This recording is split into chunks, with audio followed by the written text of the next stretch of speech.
For advertisements, please contact 8125893028.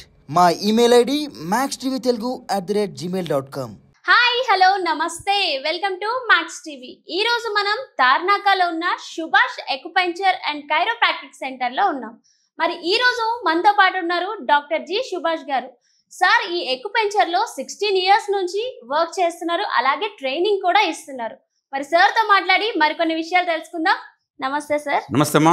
ఎలా ఉన్నారు sir? Super తల్లి. సార్ ఈ రోజు మనం మాట్లాడబోయే topic sciatica pain.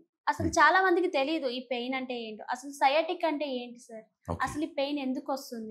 Sciatica pain అంటే ఏంటి, ఎందుకు వస్తుంది అనేది మీ ప్రధాన క్వశ్చన్ కదమ్మా. ఓకే, మనము సయాటికా పెయిన్ అంటే ఏంటని తెలుసుకునే ముందు మనం వెన్ను గురించి క్లుప్తంగా తెలుసుకోవాలమ్మా.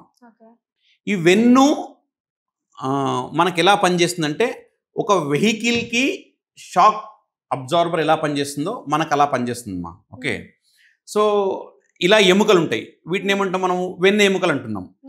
ఈ వెన్నెముకల మధ్యలో గుజ్జు ఉంటుంది, దాన్ని మనం డిస్క్ అంటున్నాం.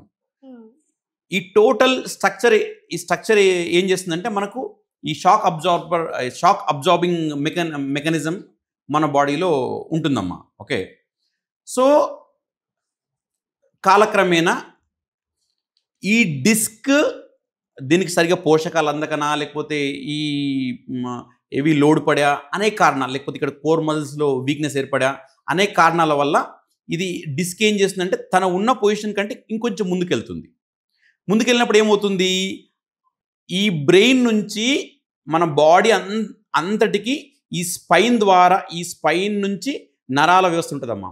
బ్రెయిన్ నుంచి ఈ స్పైన్ ద్వారా మొత్తం చేతులకు కానివ్వండి, కాళ్ళకు కానివ్వండి, వేళ్ళకు కానివ్వండి, అన్ని చోట్లకు నరాల వ్యవస్థ వెళ్తూ ఉంటుంది. ఓకే, సో ఈ ముందుకు వచ్చిన డిస్క్ ఏం చేస్తుందంటే ఆ నరం మీద ఒత్తిడి కలగజేస్తుంది. సో సయాటికా అంటే ఏంటంటే, ఒక 3-4 నరాలు కలిసి ఒక పెద్ద నరంగా ఈ నడుములో నుంచి కాళ్ళలోకి వస్తుందమ్మా. సో ఇక్కడ డిస్క్ బల్జ్ అయ్యి ఆ నరం నొక్కోవడం వల్ల వాళ్ళ కాళ్ళల్లో తిమ్మిరి రావడము, కాళ్ళలో బరువు ఎక్కడము, చీమలు బారినట్టు ఉండడము, నడిస్తే నొప్పి అవ్వడము, మంట అవ్వడము, అలాగ చాలా ఇబ్బందులు ఉంటాయమ్మా. అంటే దీనికి ప్రధాన కారణం ఏంటి, ఇక్కడ డిస్క్ బల్జ్ అవ్వడం వల్ల వాళ్ళకి ఇబ్బంది వస్తుంది. దీన్ని సయాటికా పెయిన్ అంటారమ్మా. ఓకే సార్, మరి ఈ సయాటికా పెయిన్ తో బాధపడే వాళ్ళు కంపల్సరీగా ఆపరేషన్ ఏమైనా చేసుకోవాలా, లేదా మన ఎక్యుపంక్చర్ లో ఏమైనా ట్రీట్మెంట్ ఉందా సార్? సయాటికాలో కూడా ఏ ప్రాబ్లం అయినా సరే గ్రేడ్ 1, గ్రేడ్ 2, గ్రేడ్ 3 ఉంటుందమ్మా. సో గ్రేడ్ 3 అంటే ఇక సివియర్గా వాళ్ళకు కంప్లీట్గా యూరిన్ అండ్ మోషన్ ఈ సెన్సేషన్ లేని వాళ్ళు కూడా ఉంటారమ్మా. అలాంటప్పుడు మనం సర్జరీకి పోవడం బెటర్ ఆప్షన్ అమ్మా. ఓకే, అంటే డ్యామేజ్ సివియర్గా ఉంది. అలా కాకుండా ఓకే నొప్పి వస్తుంది, లేదు మనము ఆ పెయిన్ని విత్స్టాండ్ చేసుకోగలుగుతాము అనుకున్నప్పుడు సర్జరీ పోవాల్సిన అవసరం లేదమ్మా. మన వైద్యంతో మనం కంప్లీట్గా వాళ్ళని క్లియర్ చేయొచ్చు. నేను మళ్ళీ స్పష్టంగా ఏం చెప్పాలనుకుంటానంటే, సివియర్గా వాళ్ళకు ఏమంటారు మోషన్, యూరిన్ పోయే సెన్సేషన్ తెలియట్లేదు అంటే ఏంటంటే, యూరిన్ వస్తూ ఉంటుంది కానీ వాళ్ళకి తెలియదు, మోషన్ బయటకు వస్తూ ఉంటుంది కానీ వాళ్ళకి తెలియదు, అంతగా డ్యామేజ్ అవుతుంది. అలాంటి సందర్భాల్లోనే మనము ఏమంటారు సర్జరీ అవాయిడ్ చేసిన తప్ప మిగతా అన్ని కండిషన్లో, ఒకటి మామూలుగా ఏమన్నా యాక్సిడెంట్ అయితే లోపల వెన్ను ఎముకల్లో ఫ్రాక్చర్ వచ్చినా, విరిగిపోయినా, ఓకే ఈ 3 కండిషన్లో మనం సర్జరీ అంటామా. అలా కాకుండా డిస్క్ బల్జ్ ఉంది అంటే మనము శుభ్రంగా మన ఆక్యుపంక్చర్ వైద్యంతో మనం తగ్గించిన సందర్భాలు చాలా ఉన్నాయమ్మా. తగ్గిపోతుంది, ఇబ్బంది పడాల్సిన అవసరం ఏం లేదు.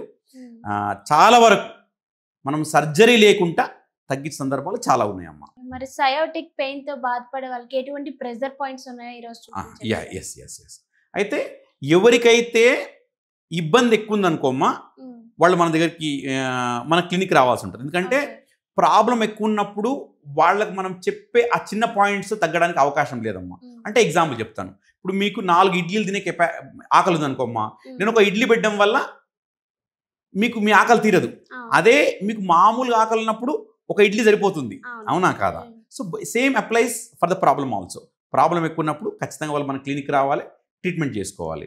స్టార్టింగ్ స్టేజ్ లో ఉన్నప్పుడు మీరు చెప్పే ష్యూర్. ఇప్పుడు ఒకవేళ ప్రాబ్లం ఇబ్బంది స్టార్ట్ అయిందమ్మా, కొద్దిగా ఉంటుంది, అలాంటప్పుడు నేను చెప్పే పాయింట్స్ తోటి శుభ్రంగా తగ్గిపోద్దమ్మా. నేను ఇప్పుడు మీకు ఆ పాయింట్ చూపిస్తాను. ఒకసారి మీ చెయ్యవండి. ఇదిగోమ్మా, ఒకవేళ మీకు రైట్ సైడ్ సయాటిక ఉంటే లెఫ్ట్ హ్యాండ్ తీసుకోవాలి. ఒకవేళ మీకు లెఫ్ట్ సైడ్ సయాటిక ఉంటే రైట్ హ్యాండ్ తీసుకోవాలి. ఇది బెటర్ చాయిస్.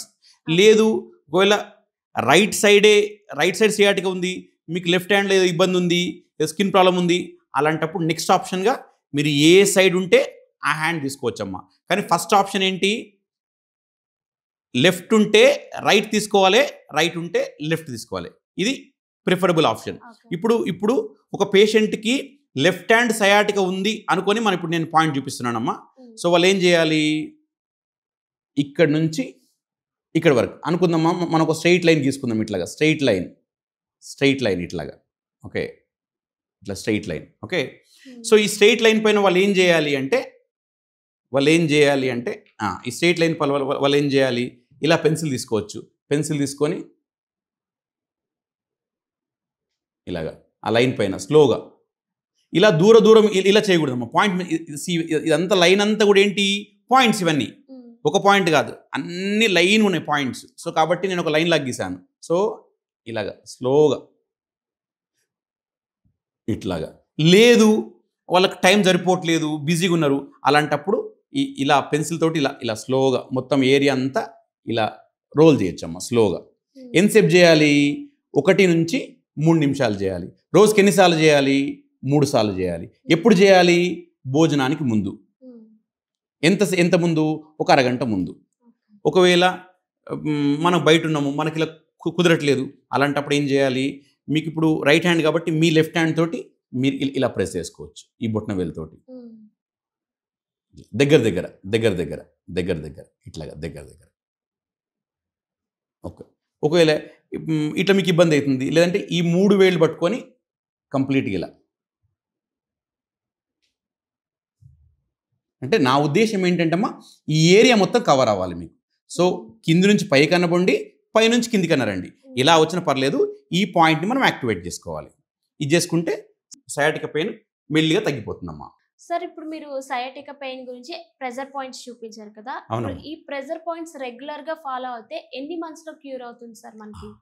ఒకవేళ వాళ్ళు అంటే ప్రాబ్లం ఎక్కువ ఉంది అనుకోమా, మన దగ్గరికి వస్తారు కదా, వాళ్ళకి చెప్తాం వాళ్ళ కండిషన్ బట్టి ఒక 10 టైమ్స్ మన దగ్గర రావాలా, 15 టైమ్స్ మన దగ్గర రావాలా, 20 టైమ్స్ మన దగ్గర రావాలా, వాళ్ళ కండిషన్ ప్రకారం మనం చెప్తాము. ఇది మన దగ్గరికి వస్తే. మరి ఇంట్లో ఉన్న వాళ్ళకి ఏంటంటే అది వాళ్ళ శరీరతత్వం బట్టి, కొందరికి 10 days తగ్గిపోవచ్చమ్మా, కొందరికి 1 month పట్టవచ్చు. సో ఎన్ని రోజులు చేసుకోవాలంటే సింపుల్గా వాళ్ళు తగ్గే వరకు తీసుకోవాలి. ఎందుకంటే ఒక ప్రాబ్లం తగ్గడానికి అనేక కారణాలు ఉంటాయమ్మా. అంటే వాళ్ళు తీసుకుంటున్న ఫుడ్, వాళ్ళ మెంటల్ కండిషను, వాళ్ళకి ఇంకేం ప్రాబ్లమ్స్ ఉన్నాయి, లేకపోతే ఆ సయాటిక్ కూడా ఎంత మోతాదులో ఉంది, దాని కండిషన్ ఏంటి, దాని సివియారిటీ ఏంటి, ఇవన్నీ. సో సింపుల్ చెప్పాలంటే తగ్గే వరకు రెగ్యులర్ చేసుకోవడం. ఎందుకంటే వాళ్ళ చేతుల పైన చేసుకోవాలి కదమ్మా, ఖర్చు లేని వైద్యం కదా, అవునా కాదా? సో జాగ్రత్తగా. చాలామంది ఏం చేస్తారంటే ఒక రోజు 2 రోజులు చేసుకొని మాకు తగ్గలేదు అంటారు. అలా కాకుండా కనీసము ఒక 10 days రెగ్యులర్ చేసుకుంటే డెఫినెట్గా. ఎందుకంటే ఈ 16 సంవత్సరాల అనుభవంతో చెప్తున్నానమ్మా. నేను ట్రీట్మెంట్ కదా, ట్రైనింగ్ కూడా ఇస్తాను కదా. అండ్ మనది ఇక్కడ కాకుండా కూడా వికారాబాద్ ఇంకో బ్రాంచ్ ఉంది, రాజమండ్రి నర్సాపురంలో మన రెగ్యులర్ ట్రీట్మెంట్ క్యాంప్స్ జరుగుతాయి. చాలామంది మన స్టూడెంట్స్. ఈ అన్ని ఫీడ్బ్యాక్ ద్వారా నేను తెలుసుకుంది అంటే ప్రతి మనిషి ఇంకో మనిషిలాగా ఉంటాడు. సో ఒకరొకరికి ఓలాగా ఉంటుంది. కానీ ఖచ్చితంగా ఒక 10 days కనుక వాళ్ళు జాగ్రత్తగా మనం చెప్పినట్టు చేయగలిగితే డెఫినెట్గా వాళ్ళకి రిజల్ట్ ఉంటుందమ్మా. ఎంతోమంది మన దగ్గర రాకుండా డయాబెటీస్ తగ్గించుకున్న వాళ్ళు ఉన్నారమ్మా. డయాబెటీస్ తగ్గించుకున్న వాళ్ళు మన దగ్గర రాకుండా వాళ్ళు మన వీడియోస్ చూసి మనం చెప్పినట్టు చేసుకొని తగ్గిన సందర్భాలు ఉన్నాయమ్మా. ఓకే సార్, మరి సయాటిక్ పెయిన్ తో బాధపడే వాళ్ళు ఎటువంటి ఫుడ్ తీసుకోవాలి సార్? ఏం లేదమ్మా, జనరల్గా ఆయుర్వేదం ప్రకారంగా చూడండి, పులుపు తిన్నప్పుడు వాళ్ళ బాడీలో ఈ నొప్పి అంటే వాతం పెరుగుతుంది, అంటే ఈ నొప్పి కాజింగ్ టెండెన్సీ పెరుగుతుంది. సో ఏమంటాము అంటే పులుపు తినొద్దంటామమ్మా. అంతే, ఇదే అవాయిడ్ చేయమంటాం. దాంతోపాటు ఎవరికైతే గ్యాస్ ఉంటుందో గ్యాస్ బట్టి ఐటమ్స్ తినొద్దంటాము. సో చాలా మందికి ఏంటంటే గ్యాస్ ఎక్కువ ఉన్నప్పుడు కూడా నొప్పి ఇంక్రీజ్ అవుతామమ్మా. ఇప్పుడు కొంతమందికి మోషన్ ఫ్రీ ఉండకపోతే ఇబ్బంది ఎక్కువైంది. అట్లాగా వాళ్ళ శరీరతత్వాన్ని బట్టి వాళ్ళకున్న ప్రాబ్లం ప్రకారంగా డైట్ గైడ్ చేస్తామమ్మా. జనరల్గా చెప్పాలంటే గ్యాస్ బట్టి ఐటమ్స్, పులుపు తినకుంటే ఉంటే మంచిదమ్మా. చాలా బాగా ఎక్స్ప్లెయిన్ చేశారు sir. Thank you so much. Thank you మా.